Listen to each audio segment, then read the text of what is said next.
Have you ever noticed how some people go all out for their birthdays? Parties, stories, endless posts on social media, while others treat it like any other day. No cake, no celebration, just another 24 hours. And maybe that other person is you.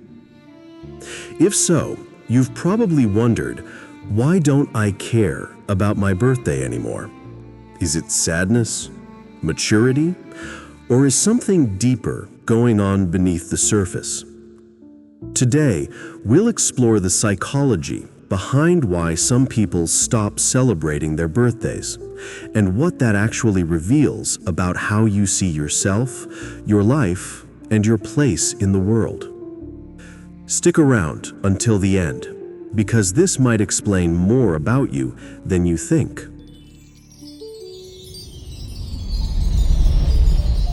For some people, it starts simple, but painful. They don't celebrate because they don't feel celebrated. Imagine this: you're younger. You wait all day for friends to call, for family to remember, for someone to make you feel seen.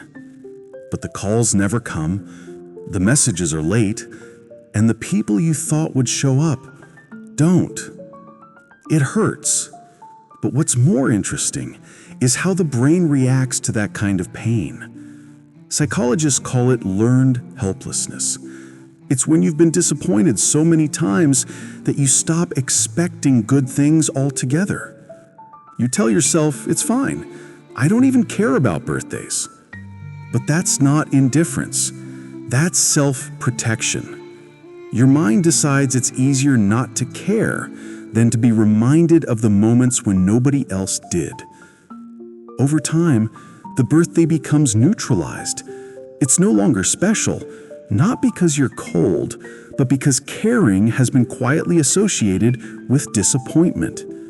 So you stop, not because you've grown out of it, but because it simply hurts less that way.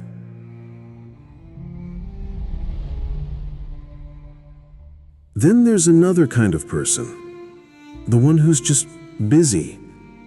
The day arrives, and before they even realize it, it's already evening. They didn't forget their birthday. It just got buried under everything else. Deadlines, work, emails, responsibilities. It's not neglect, it's time blindness. A state psychologists describe when your brain becomes so overloaded that all days begin to feel the same. In a world that moves too fast, even special days get flattened by routine. For this group, it's not sadness or avoidance, it's just that the modern rhythm of life has squeezed out the moments that used to feel sacred. And that's the quiet tragedy of adulthood. The more you grow, the less time you have to stop and feel.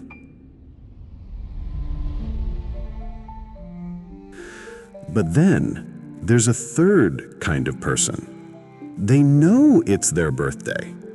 They just don't need to celebrate it. Not because they're hurt, not because they're too busy, but because they've found peace in not needing the validation that comes with it. It's a strange form of freedom. Psychologists link it to something called self-determination theory, the idea that real happiness comes from autonomy, competence, and inner fulfillment, not from parties, gifts, or likes. When you reach this stage, you don't need others to prove your value with balloons or attention.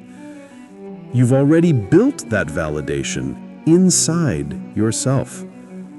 You no longer chase celebration because you've learned to celebrate quietly within. This is what maturity looks like when it's emotional, not chronological. It's when your birthday becomes less about what others do for you and more about what you've learned to do for yourself. It's realizing I don't need one special day to feel special. I already know who I am. Here's the fascinating part. The way you treat your birthday often mirrors how you treat life itself.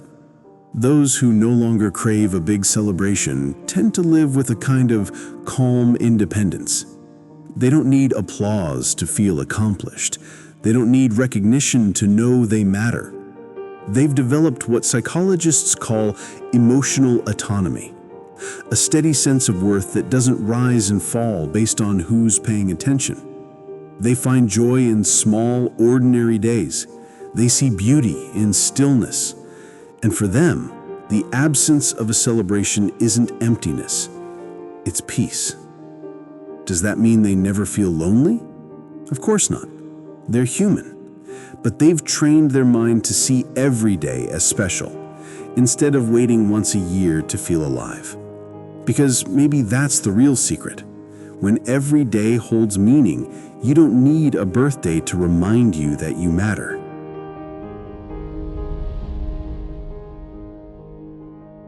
So, what does your attitude toward birthdays say about you? If you crave celebration, it doesn't mean you're shallow. It just means you value connection and recognition. And that's okay. If you feel indifferent, it might mean your focus has shifted inward, that you found peace in your own rhythm. If you avoid your birthday altogether, maybe it's time to heal the part of you that once felt unseen or forgotten. Because deep down, we all want to feel like our existence matters.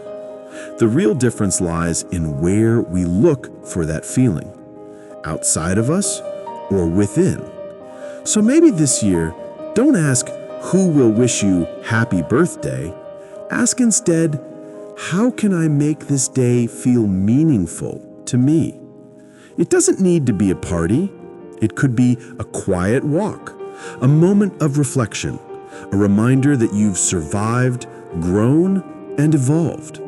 Because at the end of the day, that's what birthdays were meant to celebrate. Not age, not attention, but existence itself.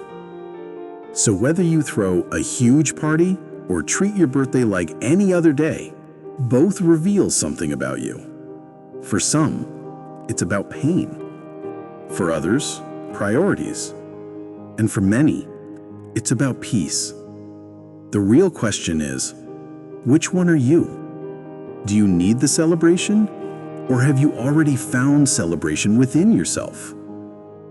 If this made you see birthdays differently, you'll love the other psychology topics we explore here on I Think Now. We go beyond surface-level advice to explore the real psychology that explains you, why you think, feel, and act the way you do. So make sure to subscribe and hit the bell, because the next video might just change how you understand your own mind.